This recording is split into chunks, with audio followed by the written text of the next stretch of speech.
Hi all 30 days video സീരീസിൻ്റെ മറ്റൊരു സെഷനിലേക്ക് ഏവർക്കും സ്വാഗതം. ഇന്ന് നമ്മൾ ബിൽഡിംഗ് മെറ്റീരിയൽസ് എന്ന സബ്ജക്റ്റിലെ ബ്രിക്ക് എന്ന ടോപ്പിക്കാണ് നോക്കാൻ പോകുന്നത്. ഒരു ഇമ്പോർട്ടൻസ് കൂടുതലുള്ളൊരു ടോപ്പിക്കാണ് ബ്രിക്ക് അല്ലേ. ക്വസ്റ്റ്യൻസ് ആയാലും ധാരാളം എപ്പോഴും ചോദിക്കാറുണ്ട്. ഇപ്പം ബിൽഡിംഗ് മെറ്റീരിയൽസിൻ്റെ ക്വസ്റ്റ്യൻ എടുത്താലും നല്ലൊരു ശതമാനത്തോളം ബ്രിക്കിൽ നിന്ന് തന്നെ ക്വസ്റ്റ്യൻസ് കാണാറുണ്ട്. നമുക്ക് നോക്കാം. ഇന്നത്തെ സെഷനിൽ ingredients of good brick earth, harmful ingredients of brick, manufacturing of brick, ഇത്രയും ടോപ്പിക്സ് ആണ് നമ്മൾ കവർ ചെയ്യാൻ നോക്കുന്നത്. ഓക്കെ, അപ്പോൾ വീഡിയോയിലേക്ക് കടക്കാം. ഫസ്റ്റ് നമുക്ക് ഇൻട്രൊഡക്ഷനായിട്ട് കുറച്ച് ബേസിക് കാര്യങ്ങൾ അറിയാം. ഇതിൽ ഉൾപ്പെടുത്തിയിട്ടുള്ള എല്ലാം ക്വസ്റ്റ്യനായിട്ട് വരാറുണ്ട്. ഇതെല്ലാം പ്രീവിയസ് ക്വസ്റ്റ്യൻസ് തന്നെയാണ്. നിങ്ങൾ പഠിക്കുക. First IS code. ഇപ്പോൾ ഏറ്റവും കൂടുതൽ ട്രെൻഡിങ് IS കോഡാണ് അല്ലേ. സബ്ജക്റ്റുകളിൽ ഏതിനായാലും ഇപ്പോൾ IS കോഡ് ചോദിക്കുന്നത് ഒരു പതിവായിട്ട് വന്നിട്ടുണ്ട്. അപ്പോൾ PSC പ്രിപ്പയർ ചെയ്യുന്നവർ ഏത് സബ്ജക്റ്റ് ആയാലും IS കോഡ് പഠിക്കുക. അത് നോട്ട് ചെയ്ത് വെച്ച് നിങ്ങൾ ഇടയ്ക്കിടയ്ക്ക് റിവൈസ് ചെയ്തുകൊണ്ടിരിക്കുക. നമ്മൾ മറന്നു പോകും. അപ്പോൾ അതുകൊണ്ട് റിവൈസ് ചെയ്തുകൊണ്ടേ ഇരിക്കുക. ബ്രിക്കിൻ്റെ IS കോഡ് പറയുന്നത് IS 1077. ഇനി നമ്മൾ നോക്കുന്നത് സൈസ് ഓഫ് ബ്രിക്കാണ്. മോഡുലാർ സൈസ് ഓഫ് ബ്രിക്ക് പല തവണ ട്വിസ്റ്റ് ചെയ്ത് ചോദിക്കാറുണ്ട്. Modular size, nominal size, non modular size, അങ്ങനെ ട്വിസ്റ്റ് ചെയ്ത് ചോദിക്കാറുണ്ട്. നിങ്ങൾ അതിപ്പോൾ ഏതിൻ്റെ സൈസ് ആണെന്നുള്ളത് കൃത്യമായിട്ട് വ്യക്തമായിട്ട് തന്നെ പഠിച്ചു വെച്ചിരിക്കുക. മോഡുലാർ സൈസ് ഓഫ് ബ്രിക്ക് എന്ന് പറയുമ്പോൾ 19/9/9 സെൻറ്റിമീറ്റർ, 19/9/4 സെൻറ്റിമീറ്ററും അവൈലബിൾ ആണ്. ഇനി നെക്സ്റ്റ് നമ്മൾ പറയുകയാണെങ്കിൽ നോമിനൽ സൈസ് എന്ന് പറയുമ്പം 20/10/10 സെൻറ്റിമീറ്റർ. മോട്ടാർ സൈസും കൂടെ കൂട്ടിയാണ് ഇത് പറയുന്നത്. അപ്പോൾ എല്ലാവർക്കും അറിയാമായിരിക്കും അല്ലേ. അപ്പം 20/10/10 സെൻറ്റിമീറ്റർ. അപ്പോൾ യൂണിറ്റും ഏത് കാര്യം പഠിക്കുമ്പോഴായാലും യൂണിറ്റ് ഉള്ളതാണെങ്കിൽ അത് യൂണിറ്റ് കൃത്യമായിട്ട് ശ്രദ്ധിച്ച് തന്നെ പഠിക്കുക. എക്സാമിന് വരുമ്പോഴായാലും യൂണിറ്റ് ചേഞ്ച് ചെയ്തും ഓപ്ഷൻസ് കാണും. പെട്ടെന്ന് ചാടിക്കയറി 19/9/9 കാണുമ്പോൾ ചാടിക്കയറി ഓപ്ഷൻസ് മാർക്ക് ചെയ്യരുത്. അപ്പം യൂണിറ്റിലും വ്യത്യാസം കാണും. അത് കൃത്യമായിട്ട് പഠിക്കുമ്പോൾ നിങ്ങൾ കൃത്യമായിട്ട് ഫുള്ളായിട്ട് തന്നെ പഠിക്കുക. 19/9/9 എന്ന് മാത്രം പഠിച്ചു വെക്കാതെ 19/9/9 സെൻറ്റിമീറ്റർ എന്ന് തന്നെ പറഞ്ഞ് പഠിക്കാൻ ശ്രമിക്കുക. ഓക്കെ, ഇനി നെക്സ്റ്റ് നോക്കുകയാണെങ്കിൽ non modular size of brick എന്ന് പറയുമ്പോൾ 23/11/7 സെൻറ്റിമീറ്റർ ഓർ 23/11/3 സെൻറ്റിമീറ്റർ. ഓക്കെ ആണല്ലോ. ഇനി വെയിറ്റ് ഓഫ് വൺ ബ്രിക്ക് എന്ന് പറയുന്നത് 3 to 3.5 kg. അപ്പം PSCക്ക് പൊതുവേ 3.2 ആണ് ഓപ്ഷൻസിൽ കണ്ടിട്ടുള്ളത്. ഒരു വെയിറ്റ് ഓഫ് ബ്രിക്ക് എന്ന് പറയുമ്പോൾ 3 to 3.5 kg വരാറുണ്ട്. ഇനി നെക്സ്റ്റ് നോക്കുകയാണെങ്കിൽ യൂണിറ്റ് വെയിറ്റ് ഓഫ് ബ്രിക്ക് എന്ന് പറയുമ്പോൾ 18 kN/m³. അപ്പോൾ 18 kN/m³. യൂണിറ്റ് കൂടെ ശ്രദ്ധിച്ചോളുക. ഇനി സ്പെസിഫിക് ഗ്രാവിറ്റി പറയുകയാണെങ്കിൽ 1.8 to 2. അപ്പോൾ ഓപ്ഷൻസ് അതാണ് നിങ്ങൾ പറയുന്നത് പ്രീവിയസ് ഇയർ ക്വസ്റ്റ്യൻസ് നിങ്ങൾ വർക്കൗട്ട് ചെയ്തുകൊണ്ട് വരിക. ഓപ്ഷൻസിൽ PSCക്ക് ഓരോ രീതിയുണ്ട്. PSCക്ക് പലതവണ പല ക്വസ്റ്റ്യൻസിൽ പല ഓപ്ഷൻസാണ് വരാറുള്ളത്. അപ്പോൾ നിങ്ങൾ ആ ഒരു റേഞ്ച് PSC പൊതുവേ നോർമലായിട്ട് ചോദിച്ചു വരുന്ന റേഞ്ച് എത്രയാണെന്ന് പഠിച്ചു വെച്ചിരിക്കുക. ഓക്കെ ആണല്ലോ. ഇനി നമ്മൾ നോക്കുന്നത് ingredients of good brick earth. ഇത്ര ഇൻഗ്രീഡിയൻസ് 5 ഇൻഗ്രീഡിയൻസ് ആണ് പറയുന്നത്.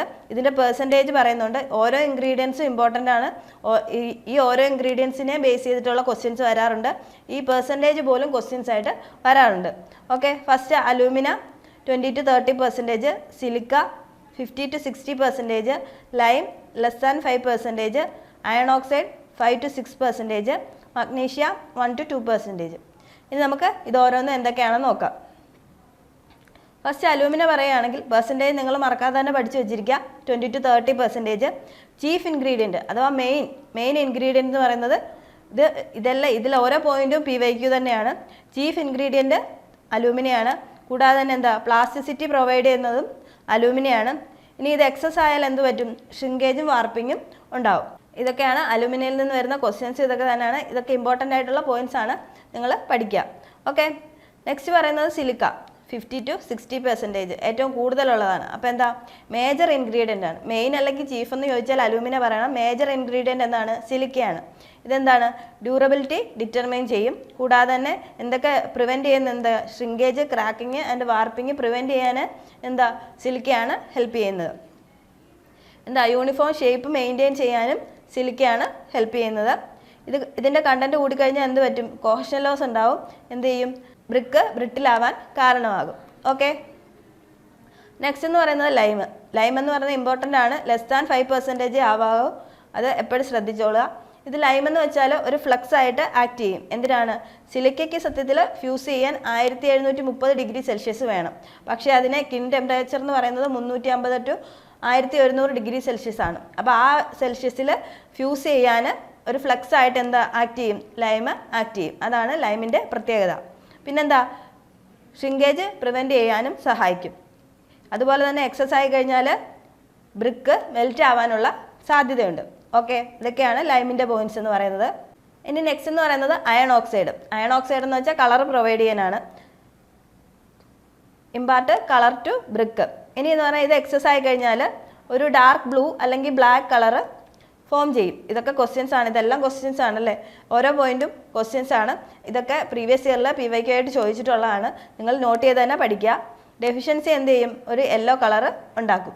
ഡെഫിഷ്യൻസി യെല്ലോ കളറും എക്സസ് ആയി കഴിഞ്ഞാൽ ഡാർക്ക് ബ്ലൂ അല്ലെങ്കിൽ ബ്ലാക്ക് കളറ് ഉണ്ടാവും. ഓക്കെ ആണല്ലോ. നെക്സ്റ്റ് എന്ന് പറയുന്നത് മഗ്നീഷ്യ 1 to 2%. ഇതൊക്കെ പ്രീവിയസ് ഇയർ PYQ ആണ്. 1 to 2% ഒക്കെ ക്വസ്റ്റ്യൻ ചോദിച്ചിട്ടുണ്ട്. നിങ്ങളൊന്ന് ക്വസ്റ്റ്യൻസ് ഒക്കെ എടുത്ത് നോക്കിയാൽ കാണാം. മഗ്നീഷ്യ എന്താ? യെല്ലോ ടിൻറ്റ് കൊടുക്കാൻ വേണ്ടിയിട്ടാണ് ഉപയോഗിക്കുന്നത്. കൂടാതെ പ്രിവെൻറ്റ് ഷ്രിങ്കേജ്. എക്സസ് ആയി കഴിഞ്ഞാൽ എന്ത് പറ്റും? Decay of brick. Okay, brick decay ആവാനുള്ള സാധ്യതയുണ്ട്. ഇത്രയാണ് ഇൻഗ്രീഡിയൻസ് ഓഫ് ബ്രിക്ക് എർത്ത് എന്ന് പറയുന്നത്. നിങ്ങൾ പെർസെൻറ്റേജും എല്ലാം കൃത്യമായിട്ട് തന്നെ പഠിച്ചിരിക്കുക. ഇനി നെക്സ്റ്റ് നമ്മൾ നോക്കുന്നത് harmful ingredient of brick. Harmful ആയിട്ടുള്ള ഏതൊക്കെയാണ് നോക്കിക്കേ. ലൈം എക്സസ് ആയി കഴിഞ്ഞാൽ അത് നമ്മുടെ ബ്രിക്ക് എർത്തിന് നല്ലതല്ല. അപ്പോൾ എന്താ ഉണ്ടാക്കും? ഷേപ്പ് ലോസ് ഉണ്ടാക്കും. അതുകൊണ്ട് തന്നെ ലൈം ഒരു ഹാംഫുൾ ഇൻഗ്രീഡിയൻ്റ് ആണ്. ഇനി നെക്സ്റ്റ് നോക്കുമ്പോൾ ആണെങ്കിൽ അയൺ പൈറൈറ്റ്സ്. എന്താ?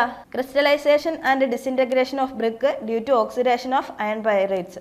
അയൺ പൈറൈറ്റ്സിൻ്റെ ഓക്സിഡേഷൻ കാരണം എന്ത് പറ്റും? ക്രിസ്റ്റലൈസേഷനും ഡിസിൻറ്റഗ്രേഷനും ഉണ്ടാവും. ഓക്കെ ആണല്ലോ. നെക്സ്റ്റ് എന്ന് പറയുന്നത് പെബിൾസ്. പെബിൾസ് എന്ന് പറയുമ്പോൾ നമ്മുടെ ഉള്ളം കല്ലുകൾ. അതെന്താ? എന്തിനൊക്കെ കാരണമാവും? ഇംപ്രോപ്പർ മിക്സിങ് ഇംപ്രോപ്പർ ആയിരിക്കത്തില്ല. അതുപോലെ തന്നെ ഇടയ്ക്കൊരു കല്ലുണ്ടെങ്കിൽ എന്താ? കട്ട് ചെയ്യുന്ന സമയത്ത് ഇറഗുലാരിറ്റി ഉണ്ടാവാൻ സാധ്യതയുണ്ട്. Cause irregularity when broken. Okay ആണല്ലോ. ഇത്രയാണ് പെബിൾസിൻ്റെ വരുന്നത്. ഇനി നെക്സ്റ്റ് നോക്കുവാണെങ്കിൽ ആൽക്കലീസ്. ഇതൊരു ഇമ്പോർട്ടൻ്റ് ആണ്, പഠിച്ചു വെച്ചിരിക്കുക. ആൽക്കലീസ് വരുമ്പം if brick is evaporated shows grey or white patches it confirms presence of alkalis. എന്താ? ഗ്രേ ഓർ വൈറ്റ് പാച്ചസ് അതിൻ്റെ എക്സ്പോസ്ഡ് സർഫസിൽ ഉണ്ടാവുകയാണെങ്കിൽ അതിനെന്താണ് പറയുന്നത്? ആൽക്കലീസിൻ്റെ പ്രസൻസ് ഉണ്ടെന്നാണ് അതിനർത്ഥം. ഈ ഹോൾ പ്രോസസ്സിനെ നമ്മൾ എന്ത് പറയും? എഫ്ലോറസെൻസ്. ഇത് ക്വസ്റ്റ്യൻ ആണ്, പഠിക്കുക. എന്താണ് ഈ പ്രോസസ്സിനെ പറയുന്നത്? എഫ്ലോറസെൻസ്. ഇനി എഫ്ലോറസെൻസ് നമ്മൾ ഈ ഡെപ്പോസിറ്റ് അനുസരിച്ചിട്ട് എഫ്ലോറസെൻസിനെ ക്ലാസിഫൈ ചെയ്തിട്ടുണ്ട്. ഈ എക്സ്പോസ്ഡ് ഏരിയയിൽ നോക്കിക്കേ. ഇപ്പോൾ ഈ എക്സ്പോസ്ഡ് ഏരിയയിൽ ഈ വൈറ്റ് പാച്ചസിൻ്റെ അളവിനനുസരിച്ച് എന്താ? എഫ്ലോറസെൻസിനെ 3 ആയിട്ട് പറയാം. Less than or equal to 10% ആണെങ്കിൽ slight, less than or equal to 50% ആണെങ്കിൽ മോഡറേറ്റ്, ഗ്രേറ്റർ ദാൻ 50% ആണെങ്കിൽ സിവിയർ എന്നിങ്ങനെ 3 ആയിട്ടാണ് ക്ലാസിഫൈ ചെയ്തിട്ടുള്ളത്. ഇതെല്ലാം ഇമ്പോർട്ടൻ്റ് ആണ്, നിങ്ങൾ പഠിക്കുക. ഓക്കെ ആണല്ലോ. ഇതാണ് എഫ്ലോറസെൻസ് എന്ന് പറയുന്നത്. അതായത് ആൽക്കലീസിൻ്റെ പ്രസൻസ്, വൈറ്റ് പാച്ചസ് എക്സ്പോസ്ഡ് സർഫസിൽ ഉണ്ടാവുക. ഹാംഫുൾ ഇൻഗ്രീഡിയൻറ്റിന് നെക്സ്റ്റ് എന്ന് പറയുന്നത് vegetation cover and organic matter. ഇതെന്താ? Assist burning. ഇതിൽ ഒരു വെജിറ്റേഷൻ എന്തെങ്കിലും ഓർഗാനിക് മാറ്റർ അതിലുണ്ടെങ്കിൽ എന്താ? ബ്രിക്ക് പോറസ് ആവാനുള്ള സാധ്യതയുണ്ട്. കാരണം അതിനകത്ത് നിന്ന് ഇത് ബേൺ ചെയ്യുന്ന സമയത്ത് ഇതും ബേണായി അതിനകത്തൊരു ക്യാവിറ്റി ഫോം ചെയ്യും. അതുകൊണ്ട് ബ്രിക്ക് പോറസ് ആവാനുള്ള സാധ്യതയുണ്ട്. As emission of gas creates pores and cracks in the brick during burning. Okay, ഇത്രയാണ് ഹാംഫുൾ ഇൻഗ്രീഡിയൻ്റ് എന്ന് പറയുന്നത്. ഇനി നമ്മൾ നെക്സ്റ്റ് നോക്കാൻ പോകുന്നത് മാനുഫാക്ചറിങ് ഓഫ് ബ്രിക്ക് ആണ്. ഇമ്പോർട്ടൻ്റ് ആണ്, പഠിച്ചു വെച്ചിരിക്കുക. ഇതിൽ ഓരോന്ന് ബ്രിക്ക് ഫുള്ള് കംപ്ലീറ്റ് ആയിട്ട് നിങ്ങൾ പഠിക്കുക. എല്ലാം ഇമ്പോർട്ടൻ്റ് ആണ്. നോക്കുകയാണെങ്കിൽ 4 സ്റ്റേജസ് ആണ് മെയിനായിട്ട് വരുന്നത്. Preparation of clay, moulding, drying, burning. ഓരോ സ്റ്റേജസും ഇമ്പോർട്ടൻ്റ് ആണ്. ഡീറ്റെയിൽ ആയിട്ട് നമുക്ക് നോക്കാം. ഫസ്റ്റ് എന്ന് പറയുന്നത് preparation of clay. Preparation of ക്ലേയിൽ തന്നെ പല സ്റ്റേജസ് ഉണ്ട്. ഓരോ സ്റ്റേജസ് നോക്കാം. ഫസ്റ്റ് അൺസോയിലിംഗ്. അൺസോയിലിംഗ് എന്ന് പറയുമ്പോൾ ആദ്യത്തെ ആ ടോപ്പ് ലെയർ നമ്മൾ മണ്ണെടുക്കാൻ പോവാം. നമുക്ക് വേണ്ടിയിട്ടുള്ള ക്ലേ കളക്ട് ചെയ്യാൻ വേണ്ടിയിട്ട് ഫസ്റ്റ് പ്രോസസ്സ് അൺസോയിലിംഗ് ആണ്. അതിന് വേണ്ടിയിട്ട് എന്തോ ചെയ്യും? ടോപ്പ് ലെയർ ഒരു 20 സെൻറ്റിമീറ്റർ ഡെപ്തിൽ നമ്മൾ റിമൂവ് ചെയ്യും. അതാണ് ഫസ്റ്റ് അൺസോയിലിംഗ് കൊണ്ട് പറയുന്നത്. നെക്സ്റ്റ് എന്ന് പറഞ്ഞാൽ ഡിഗ്ഗിങ്. ഡിഗ്ഗിങ് എന്ന് പറയുമ്പോൾ നമ്മൾ എന്ത് ചെയ്യും? ഗ്രൗണ്ടിൽ നിന്ന് ക്ലേയെ ഡഗ് ഔട്ട് ചെയ്യും. എന്നിട്ട് ഒരു ഹീപ്പായിട്ട് ഫോം ചെയ്യും. ഈ ഹീപ്പിന് ഒരു 0.6 to 1 മീറ്റർ ഹൈറ്റ് ആയിരിക്കും ഉണ്ടാവുക. അങ്ങനത്തെ ഉള്ള ഹീപ്പുകളായിട്ട് ഇങ്ങനെ ഡഗ് ഔട്ട് ചെയ്ത് എടുക്കും. അതാണ് ഡിഗ്ഗിങ് കൊണ്ട് ഉദ്ദേശിക്കുന്നത്. നെക്സ്റ്റ് എന്ന് പറഞ്ഞാൽ ക്ലീനിങ്. ക്ലീനിങ് എന്ന് പറയുമ്പോൾ ഇതിനകത്തുള്ള എന്തൊക്കെയാണ്? പെബിൾസ്, ഓർഗാനിക് മാറ്ററൊക്കെ റിമൂവ് ചെയ്യുന്ന പ്രോസസ്സിനെ പറയുന്നതാണ് എന്ത്? ക്ലീനിങ് എന്ന് പറയുന്നത്. ഓക്കെ ആണല്ലോ? ഇതൊക്കെ സിമ്പിളാണ്, ഓർത്ത് വെച്ചിരുന്നാൽ മതി. ഇതൊക്കെ ക്വസ്റ്റ്യൻസും ആണ്. ഓക്കെ, നെക്സ്റ്റ് എന്ന് പറയുന്നത് വെതറിങ്. വെതറിങ് എന്ന് പറഞ്ഞാൽ മോയ്സ്ചർ കണ്ടന്റ് യൂണിഫോം ആക്കാൻ വേണ്ടിയിട്ട് ചെയ്യുന്ന പ്രോസസ്സാണ് വെതറിങ് എന്ന് പറയുന്നത്. ഇത് നമ്മൾ ഏത് സമയത്താണ്? മൺസൂൺ ഡേയ്സിലാണ് കോമൺലി ചെയ്യാറുള്ളത്. ഓക്കെ, അപ്പം നിങ്ങൾക്ക് ഇതൊക്കെ ഈ പോയിന്റ്സ് ഒക്കെ നിങ്ങൾ ഓർത്ത് വെച്ചിരിക്കുക, ശ്രദ്ധിച്ച് തന്നെ പഠിക്കുക. ഓക്കെ, നെക്സ്റ്റ് എന്ന് പറയുന്നത് ബ്ലെൻഡിങ്. ബ്ലെൻഡിങ് എന്ന് വെച്ചാൽ എല്ലാം കൂടെ മിക്സ് ചെയ്യുന്നത്, ഹാർമോണിയസ് മിക്സിങ് ഓഫ് ക്ലേ. നല്ലോണം എല്ലാ ഇൻഗ്രീഡിയൻസ് യൂണിഫോമായിട്ട് മിക്സ് ആവാൻ വേണ്ടി ചെയ്യുന്നതാണ് എന്ത്? ബ്ലെൻഡിങ് എന്ന് പറയുന്നത്. നെക്സ്റ്റ് പ്രോസസ്സാണ് എന്ത്? ടെമ്പറിങ്. ബ്രിക്കിൻ്റെ ക്വസ്റ്റ്യൻ വരുന്ന ഏത് ക്വസ്റ്റ്യൻ പേപ്പറിൽ എടുത്താലും ടെമ്പറിങ്ങിൻ്റെ ഒരു ക്വസ്റ്റ്യൻ കാണും അല്ലേ? ഇത് പഠിക്കുമ്പോൾ നിങ്ങളൊന്ന് ശ്രദ്ധിച്ച് പഠിക്കുക. എന്താണ്? Water is added at this stage. ഈ സ്റ്റേജിലായിരിക്കും വാട്ടർ ആഡ് ചെയ്യുന്നത്. ഇതിൽ തന്നെ രണ്ടെണ്ണം വരും. എന്താണ്? നീഡിങ്ങും ഉണ്ട്, പഗിങ്ങും ഉണ്ട്. നീഡിങ് എന്ന് പറയുമ്പം mixing of clay with water. ഈ ടേമിന് കുറച്ച് ഇമ്പോർട്ടൻസ് ഉണ്ട്. ഈ രണ്ട് ടേം വെച്ചിട്ടായിരിക്കും ട്വിസ്റ്റ് ചെയ്ത് വരുന്നത്. കൂടാതെ തന്നെ ചില ഓപ്ഷൻസിൽ ടെമ്പറിങ്ങിൽ തന്നെ ആൻസറായിട്ട് വരുന്നതും ഉണ്ട്. എന്ന് വെച്ചാൽ ക്വസ്റ്റ്യൻസ് വർക്കൗട്ട് ചെയ്താലേ നിങ്ങൾക്ക് ക്ലിയർ ആയിട്ട് മനസ്സിലാകത്തുള്ളൂ. ക്വസ്റ്റ്യൻസ് വർക്കൗട്ട് ചെയ്തോളാം. നീഡിങ് എന്ന് പറയുമ്പം mixing of clay with water. അതുപോലെ തന്നെ പഗ്ഗിങ് എന്ന് പറയുമ്പോൾ grinding of clay with water. Okay ആണല്ലോ? നെക്സ്റ്റ് നമ്മൾ പറയുന്നത് നമ്മുടെ സെക്കൻഡ് സ്റ്റേജ് ആണ് വന്നിട്ടുള്ളത്, മോൾഡിംഗ് ആണ്. മോൾഡിംഗ് എന്ന് പറഞ്ഞാൽ രണ്ട് തരത്തിൽ മോൾഡ് ചെയ്യാറുണ്ട്. ഹാൻഡ് മോൾഡിങ്ങും ഉണ്ട്, മെഷീൻ മോൾഡിങ്ങും ഉണ്ട്. ഇതിൽ ഹാൻഡ് മോൾഡിങ്ങിൽ തന്നെ ഗ്രൗണ്ട് മെത്തേഡും ഉണ്ട്, ടേബിൾ മോൾഡിങ്ങും ഉണ്ട്. അതായത് ഗ്രൗണ്ടിൽ വെച്ച് മോൾഡ് ചെയ്യാം, ടേബിൾ ഉപയോഗിച്ച് മോൾഡ് ചെയ്യാം, ടേബിളിൻ്റെ പുറത്ത് വെച്ച് മോൾഡിങ്. അങ്ങനത്തെയാണ് അതിൽ ഹാൻഡ് മോൾഡിംഗ് ആണ് നടക്കുന്നത്. ഇതിൽ സ്ലോപ്പ് മെത്തേഡ്, സാൻഡ് മെത്തേഡും. ഈ സ്ലോപ്പ് മെത്തേഡ്, സാൻഡ് മെത്തേഡും നിങ്ങൾ പഠിച്ചിട്ടുണ്ടായിരിക്കും. എന്താണ്? ഈ മോൾഡിൻ്റെ അകത്ത് ക്ലേ ഫില്ല് ചെയ്യുന്നതിന് മുമ്പ് എന്ത് ചെയ്യും? സാൻഡ് സ്പ്രിങ്കിൾ ചെയ്തിട്ടാണ് ചെയ്യുന്നതെങ്കിൽ അങ്ങനെയാണ് ചെയ്യുന്നതെങ്കിൽ അതിനെ എന്ത് പറയും? സാൻഡ് മെത്തേഡെന്നും. അല്ല, വെള്ളത്തിൽ ഡിഗ് ചെയ്തിട്ട് മുക്കിപ്പൊക്കെ എടുത്തിട്ട് എന്ത് ചെയ്യും? ക്ലേ ഫില്ല് ചെയ്യുകയാണ് ചെയ്യുന്നതെങ്കിൽ അതിന് സ്ലോപ്പ് മെത്തേഡെന്നും പറയും. ഓക്കെ, ഇനി നെക്സ്റ്റ് നോക്കുകയാണെങ്കിൽ മെഷീൻ മോൾഡിങ്. മെഷീൻ മോൾഡിങ് തന്നെ രണ്ട് തരത്തിലുണ്ട്. Plastic clay machines. Plastic clay മെഷീൻസിൽ വരുന്ന ബ്രിക്സിനെ പറയുന്നത് നമ്മൾ വയർ കട്ട് ബ്രിക്സ് എന്നും, ഡ്രൈ ക്ലേ മെഷീൻ ആണെങ്കിൽ എന്താണ്? പ്രസ്ഡ് ബ്രിക്സ് എന്നുമാണ് പറയുന്നത്. ഓക്കെ, ഇത് നിങ്ങൾ ഒന്ന് ശ്രദ്ധിച്ച് പഠിച്ചിരിക്കുക. ഇതൊക്കെ ക്വസ്റ്റ്യൻസ് ആണ്, ധാരാളം ക്വസ്റ്റ്യൻസ് കണ്ടുവരാറുണ്ട്.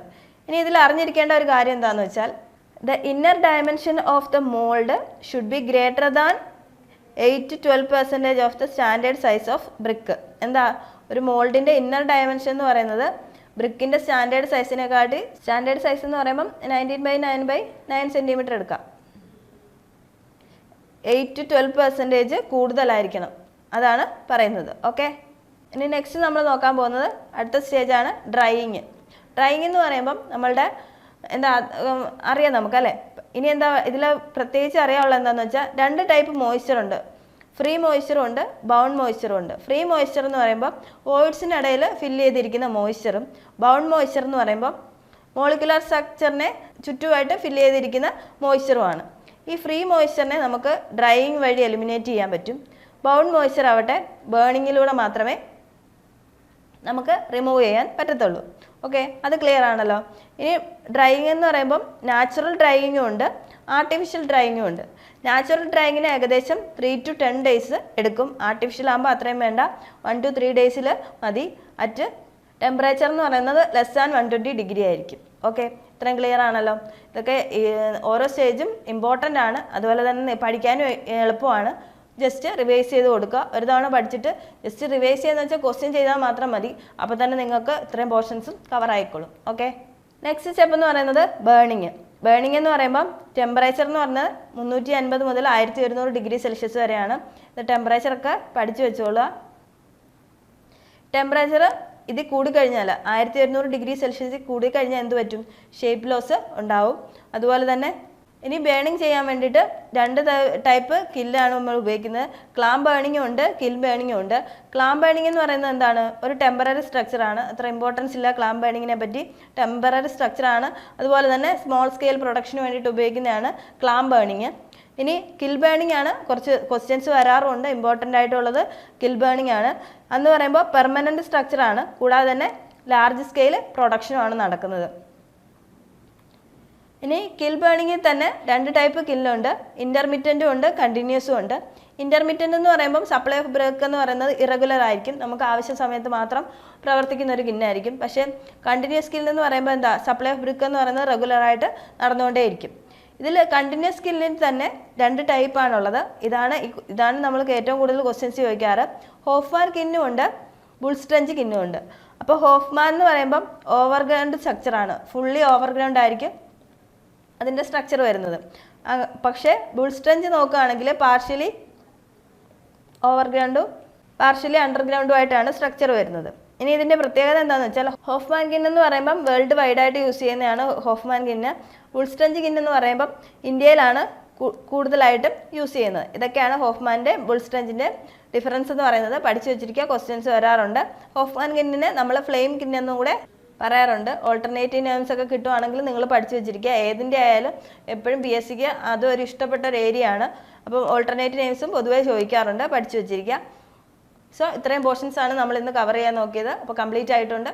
ഇനി നെക്സ്റ്റ് വീഡിയോയുമായി വീണ്ടും കാണാം. Thank you.